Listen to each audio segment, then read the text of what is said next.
Muy bien. Continuando con el segundo temario de esta sesión, vamos a ver lo que es con respecto a crecimientos de las cavidades auriculares e hipertrofias de los ventrículos. Muy bien. Entonces, como vamos a ver, esta diapositiva nos va un poquito a servir para ver no solamente yo fríamente tratar de poder en un electro encontrar algo que me sugiera que mis cavidades auriculares están crecidas o las cavidades ventriculares están hipertrofiadas, crecidas, etcétera. Entonces vamos a tratar de entender esta diapositiva. Por ejemplo, miren, esta es la aurícula izquierda, perdón, el ventrículo izquierdo, la aurícula izquierda. Entonces, acá estamos frente, por ejemplo, a una patología que es la estenosis de la válvula mitral. ¿Qué pasa acá? Acá en la estenosis de la válvula mitral, como ustedes sabrán, en la diástole la válvula mitral está abierta porque la sangre está pasando de la aurícula izquierda hacia el ventrículo izquierdo. Entonces, como esa válvula está estenosada, entonces el gradiente va a generar un gradiente entre la aurícula izquierda y el ventrículo izquierdo. Pero ¿qué pasa? Que el ventrículo izquierdo tiene que, como a toda costa, tratar de que la diástole se dé para, a través de la sístole, ya eyecte sangre a través de la aorta a las cavidades, a los órganos más importantes. Entonces, la aurícula izquierda trata de compensar ese aumento del gradiente entre la aurícula izquierda y el ventrículo izquierdo, primero hipertrofiándose. Es decir, la aurícula izquierda, para tratar de vencer esa resistencia, ¿no? Por ejemplo, tenemos acá por ejemplo, que sea mi válvula mitral, miren, ejemplo, por una estenosis, por ejemplo, por la fiebre reumática. Entonces, vamos a ver que, miren, esta válvula normalmente debe estar en la diástole abierta, sí, las dos válvulas abiertas, y la sangre pasar sin ninguna obstrucción. Entonces, pero vemos esta válvula calcificada en forma de J o en forma de palo de hockey que obstruye el paso. Entonces, esta obstrucción, la aurícula izquierda trata de compensarla. ¿Cómo compensa? Primero se hipertrofia. Entonces, primero trata de hipertrofiarse. Al hipertrofiarse la aurícula izquierda, entonces va a tener mayor fuerza de contractibilidad para tratar de eyectar la sangre hacia el ventrículo izquierdo y tratar de mantener la diástole. Pero llega un momento que lamentablemente todo lo que se hipertrofia, a la larga las células hipertrofiadas siguen dos caminos. Uno, la apoptosis, es decir, la muerte celular programada. Y dos, que se llegan a fibrosar. Es decir, entonces, estas células que en algún momento estaban, por decir, aumentados de volumen para tratar de eyectar mejor, llegan a un momento que se fibrosan, se mueren. Entonces, la aurícula izquierda ya no puede tratar de mantener. Entonces, ¿qué hace? En segundo lugar, la aurícula izquierda comienza a dilatarse. ¿Para qué? Comienza a dilatarse para tratar de mantener la sangre que no puede pasar acá, porque como sabemos la presión en la aurícula izquierda es de 8 a 12, entonces trata de mantener. Ya cuando la presión es mayor de 15, lamentablemente la presión se va retrógradamente. Entonces, este aumento del grosor, en primer lugar en la aurícula izquierda, y de ahí la dilatación, como vemos acá, primero la aurícula izquierda acá está, se hipertrofia y luego se dilata. Tanto esa hipertrofia y dilatación es que hablamos de crecimiento de la aurícula izquierda. Muy bien, entonces como vemos, esa presión en la aurícula izquierda ya no la puede mantener por más que se ha dilatado la aurícula izquierda. Retrógradamente comienza a haber congestión. Retrógradamente, bueno, no es tema de esto ya lo hemos explicado en su debido momento. Retrógradamente comienza a afectar a la arteria pulmonar. La arteria pulmonar genera unos cambios, se produce hipertensión pulmonar, esa válvula, la hipertensión pulmonar hace insuficiente a la válvula pulmonar, y acá viene lo otro, que el ventrículo derecho, para tratar de cuidar la aurícula derecha, porque todo viene retrógradamente, no olvidemos, se hipertrofia. Después que se hipertrofia, se dilata. Al dilatarse, dilata la válvula mitral, igual, insuficiencia, la sangre está regurgitando, la aurícula derecha se hipertrofia, se dilata, y de ahí ya viene, no logran contener la presión a nivel de venas yugulares, etcétera. Pero esta diapositiva, la finalidad era para ver cómo, por ejemplo, en la estenosis de la válvula mitral me puede generar un crecimiento de la aurícula izquierda, me puede generar una hipertrofia del ventrículo derecho, hasta llegar momento a dilatar el ventrículo derecho, me puede generar un crecimiento de la aurícula derecha y a la vez una dilatación de la aurícula derecha. Si vamos acá a ver en enfermedades del pulmón, ya olvidemos esto, por ejemplo, en una enfermedad del pulmón, por ejemplo, la fibrosis o el EPOC, entonces eso me va a afectar acá al lado derecho del corazón y me va a dilatar las cavidades derechas en enfermedades, por ejemplo, del pulmón. Entonces, cuando yo tenga mi electrocardiograma que me sugiera crecimiento de cavidades, entonces yo tengo que buscar qué patología me puede estar produciendo ese crecimiento. Muy bien, entonces ya vimos nosotros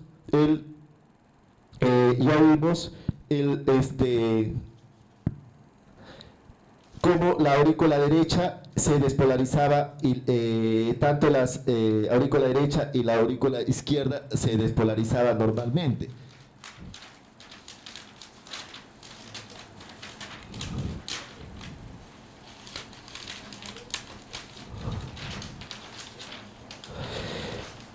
Muy bien, entonces miren, acá la despolarización de la aurícula derecha, miren, es un vector que se va hacia abajo por la misma ubicación anatómica del corazón. La despolarización de la aurícula izquierda es un vector que se va hacia la izquierda, un poco hacia arriba. Pero estas dos despolarizaciones, como ya lo vimos, hay un vector resultante. Esto es lo normal, la despolarización normal de las aurículas. Entonces, igual, la primera parte de la onda P es la despolarización de la aurícula derecha, la segunda parte es la despolarización de la aurícula izquierda, y entre ambas puede haber una despolarización.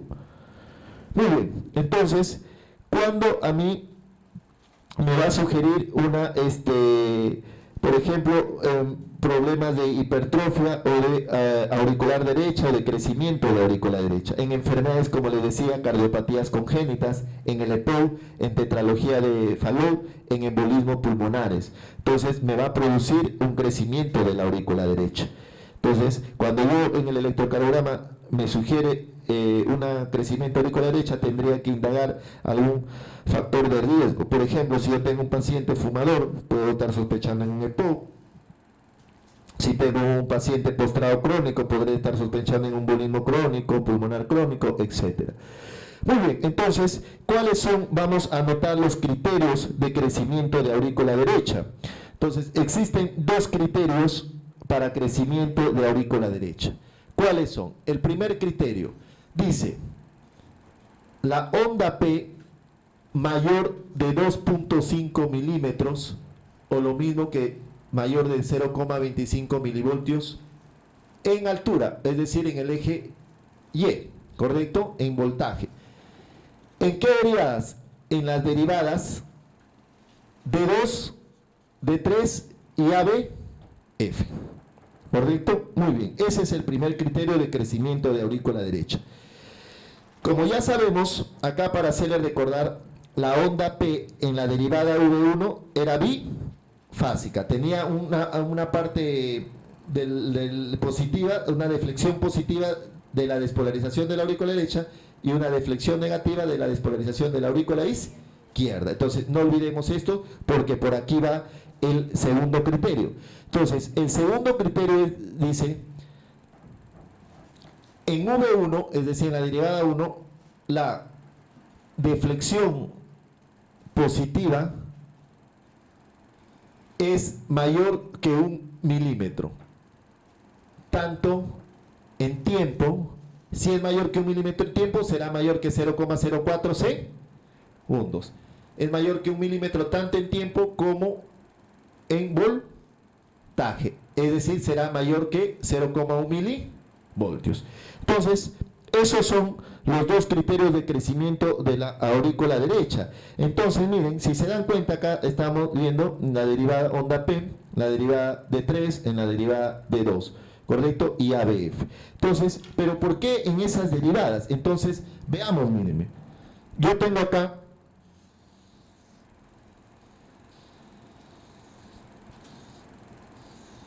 muy bien. Entonces, este va a ser el vector despolarizante ¿de qué? Muy bien. El vector de acá será de la aurícula izquierda. ¿Dónde creen que será el vector resultante? Hacia acá. Correcto. Muy bien. Doctor, y muy bien. Yo trazo mi eje. ¿Qué derivadas están acá? De 2, ABF y de 3.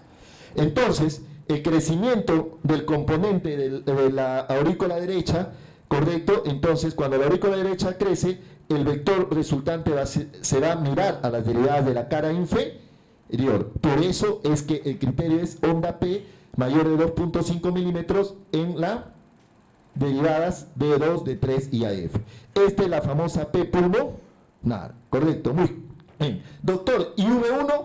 Muy bien. Trazamos acá. ¿V1 está acá o no? ¿Cuál es su primer componente? Este grande. ¿Y el segundo componente? El de la aurícula izquierda. Esto debe ser mayor que 1 milímetro, tanto en altura como en X.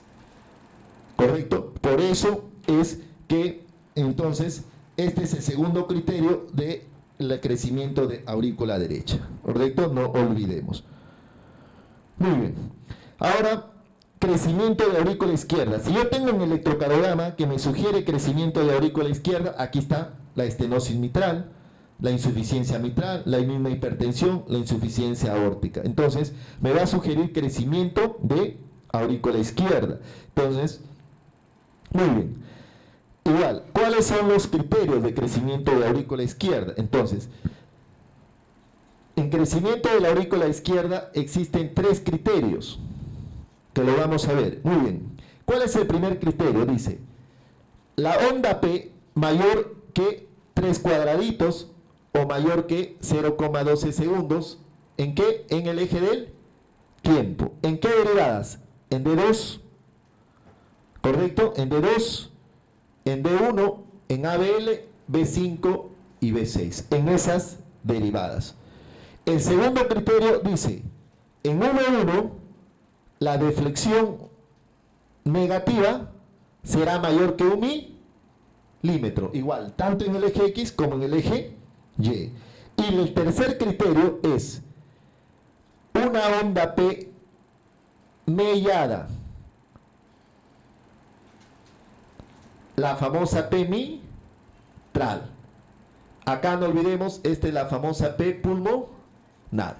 Una P mellada, onda P mellada, la famosa P mitral, en las derivadas igual, de 2, de 1, ABL, V5, V6. Pero ojo, que esa melladura debe ser mayor que 1 milímetro, tanto en anchura como en altura. En otras palabras, si yo tengo un electrocardiograma así, eso no es onda P mitral. Yo tengo que tenerla así. Que esta, como jorobita, sea mayor que 1 milímetro, tanto en altura como en ancho. Entonces, eso es el tercer crecimiento.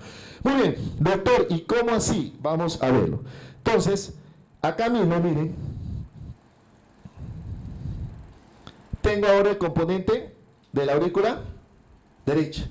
Acá es el componente de la aurícula izquierda. Ahora está grande. ¿Hacia dónde cree que se iría el resultante? Hacia la izquierda. Trazo mi eje. ¿Quién está acá?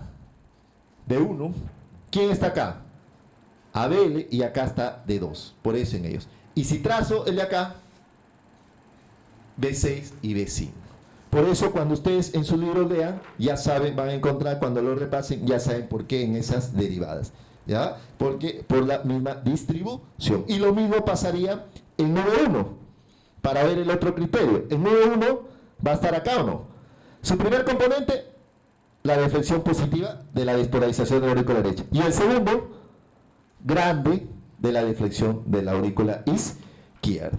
Entonces, esos componentes van a ser de crecimiento de la aurícula derecha. Ahí tú tienes ese electro y lo vas pasando a ver qué te sugiere. Y acá tengo otros para que vean.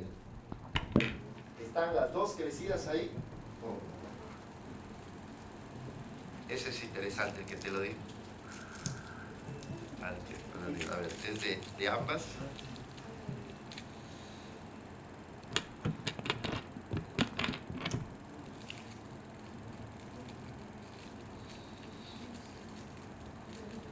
No necesariamente tiene que cumplir, por ejemplo, para derecha los dos, basta con uno. Y para izquierda igual, no necesariamente tiene que cumplirse los tres. Con uno más que suficiente. Sí.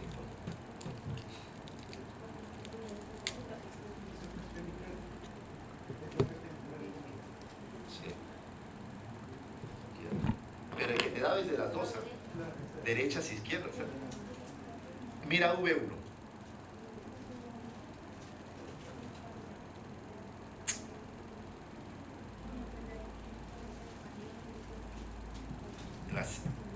La segunda componente es mayor que 1 milímetro.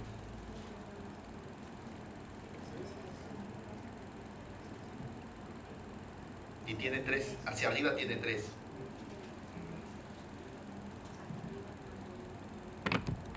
Entonces, chicos, en la FA, para que ustedes, ¿cómo te sugiere crecimiento de aurícula izquierda? Y generalmente un paciente con FA, ya que tengo 5 años ya de especialista, más 3 de residencia son 8 ya. Generalmente un paciente con FA va a haber crecimiento de aurícula izquierda, sobre todo en el ecocardiograma cuando hago, ya sea por hipertensión, valvulopatía, siempre voy a encontrar. Entonces, ¿cómo a mí me sugiere crecimiento de aurícula izquierda en la FA? Si no hay, en teoría, onda P. Muy bien.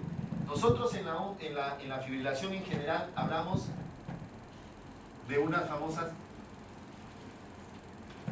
¿cómo se llaman estas ondas? F minúsculas, ¿correcto? Oscilaciones, no me sugiere una buena contracción auricular. Muy bien.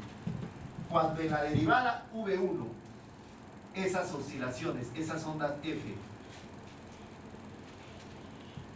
son mayor que 1 milímetro, sugiere crecimiento de aurícula izquierda. Entonces, cuando en la derivada V1 esas oscilaciones es mayor que 1 milímetro, me sugiere crecimiento de aurícula izquierda en una FA. Muy bien, entonces ya vemos. Sí.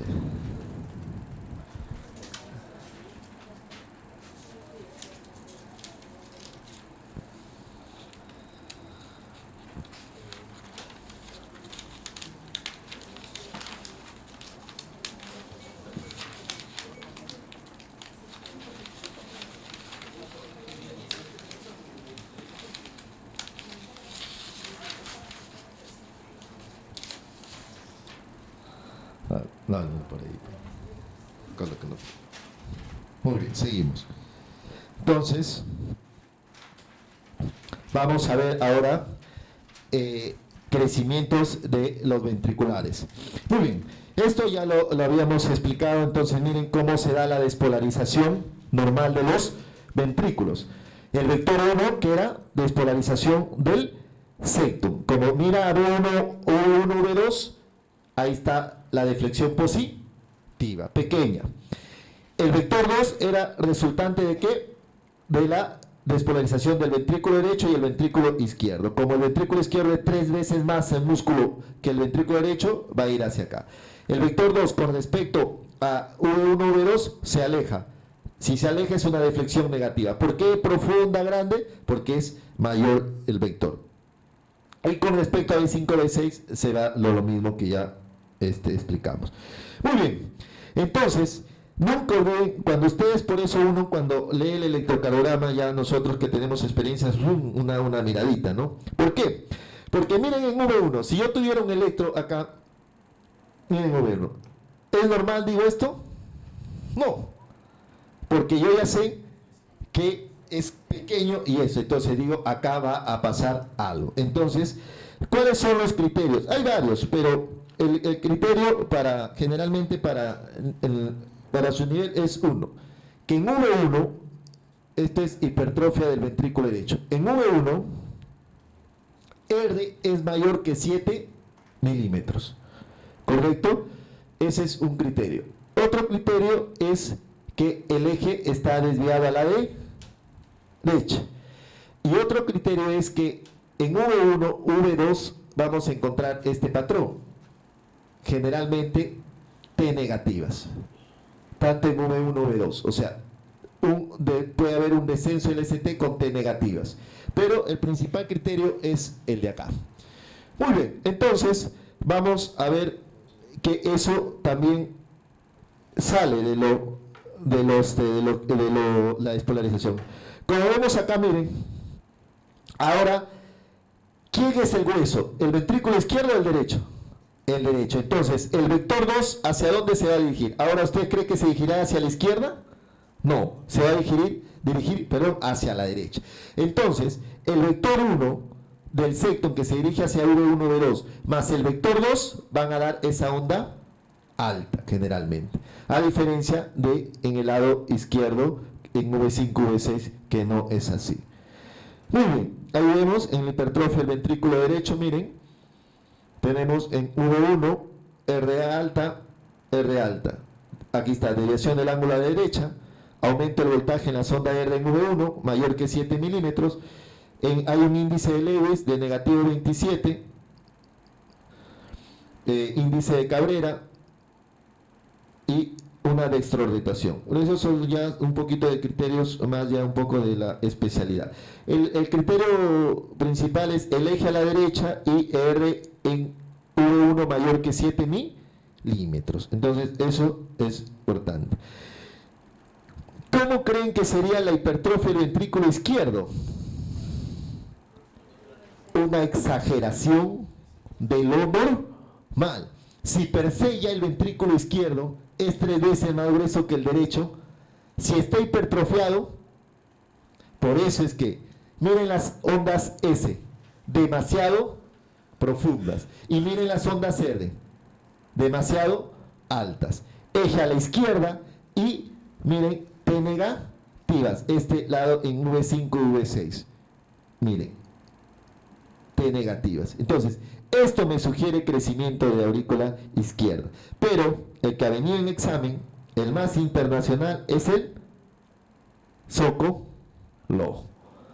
¿Qué dice Sokolov? La suma de la onda S, esto es bien rápido, ¿no? Se va la pila, ¿no? Ahora me he comprado 2 en la mañana y ya un ratito, este también creo que lo han comprado ahorita, mira, y se fue la pila. Muy bien. ¿Qué dice Sokolov? S en V1 o V2 más R en V5 o V6 mayor de 35 milímetros. Y acá vemos, en este ejemplo, esta S, por ejemplo, tiene 20 milímetros y esta R 17. Sumados, 37, más de 35. Hay otro índice de Lewis, pero como digo, esto ya es un poco más de la especialidad. El Sokolov sí es el más conocido, el más internacional. Pero miren, para que sugiera, y Sokolov ha venido en examen, ¿no? No hace mucho ha venido, no sé si el 2013, 2014. Entonces, para que sugiera más todavía hipertrofia del ventrículo izquierdo, aparte del Sokolov, eje a la izquierda y lo otro.